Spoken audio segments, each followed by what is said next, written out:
We're about to dive into a story of survival, of colonization, and of incredible power, all centered on one massive Arctic island and a small European nation. It's a history that really helps us answer two huge questions that have shaped the entire modern Arctic. So, the first question is a real head-scratcher, isn't it? Why would an island that's more than 80% covered in a permanent sheet of ice be given a name that makes you think of lush, green fields? Well, as you'll see, that name wasn't some kind of mistake. It was a very deliberate choice, with consequences that have lasted for centuries. And that leads us to the second big question, which is all about power. How did Denmark, a country thousands of miles away, end up governing this absolutely vast territory? It's a relationship that's lasted over 300 years, and it still defines the politics of the North Atlantic. To really understand how we got here, we have to journey deep into the past. Long before the first European ships ever spotted its coast, Greenland was already home to wave after wave of incredibly resilient people. And this ancient history, well, it's the very foundation that the rest of this entire story is built on. You know, the human story in Greenland goes back more than 4,500 years. It started with migrations from what is now Arctic Canada, bringing the first cultures we call the Sakak and Independence Eye. Later, the Dorset people came and thrived for centuries. But then, around the year 1200 AD, a new group arrived, one with more advanced technology, the Thule people. Now, these Thule people are the direct ancestors of the Greenlandic Inuit today, and their success came down to one thing. They were masters of their environment. They perfected using dog sleds to travel across the ice, they developed amazing techniques for hunting massive whales, and they had a whole toolkit of survival skills that was just second to none. Their key trait was adaptation. Remember that word, because it's crucial to understanding who survived in Greenland and who didn't. Okay, so now we get to the arrival of the Norse, or the Vikings. And this chapter in the story is really defined by a clever marketing scheme, a surprisingly successful settlement, and in the end, a mystery that still puzzles us today.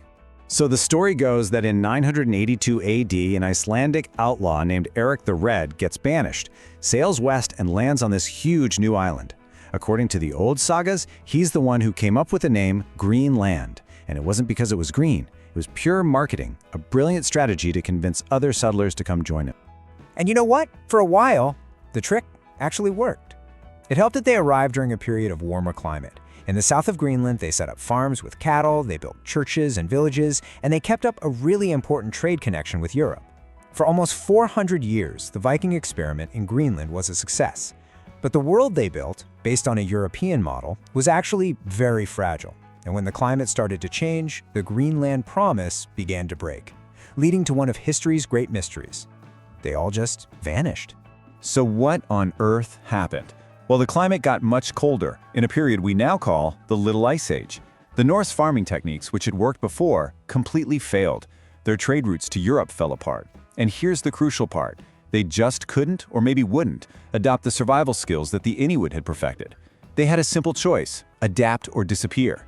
The Inuit adapted, and they're still there. The Vikings did not, and their settlements were swallowed by time.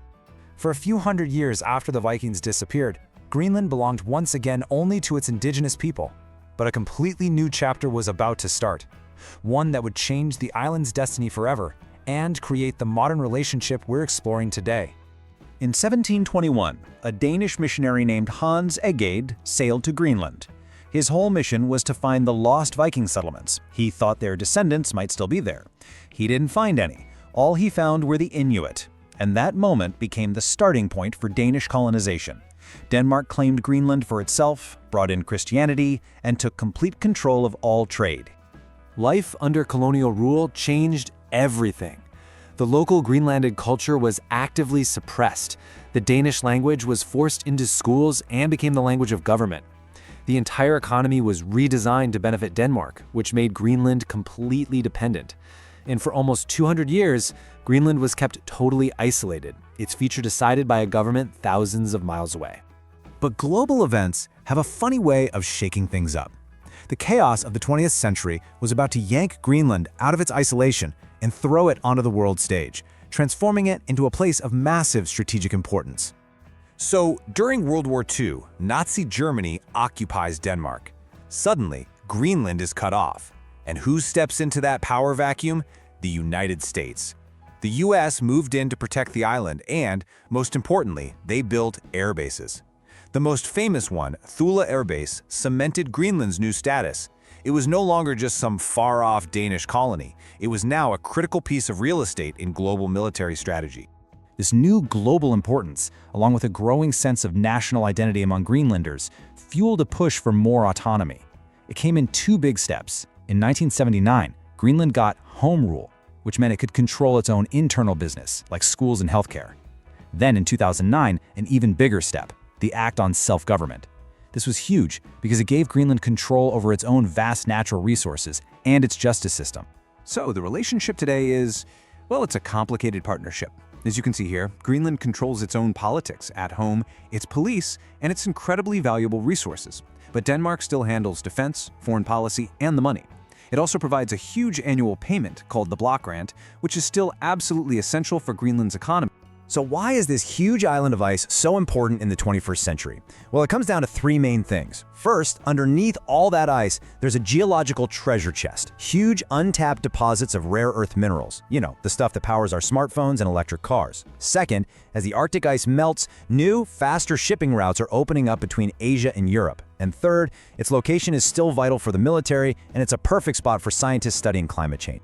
If you want proof of just how valuable Greenland has become, you just have to look back to 2019. In a move that pretty much shocked everyone, the United States made a formal offer to buy Greenland from Denmark. Now, both Denmark and Greenland gave a very firm no, but the message to the rest of the world was unmistakable. Greenland is now one of the most geopolitically important places on the entire planet. And so that brings us to today. Greenland is facing a profound choice. Does it push for full independence, which would give it total sovereignty, but comes with huge economic risks? Or does it maintain its strategic and financial alliance with Denmark? Just like in the age of the Vikings and the Inuit, the people of Greenland are standing at a crossroads.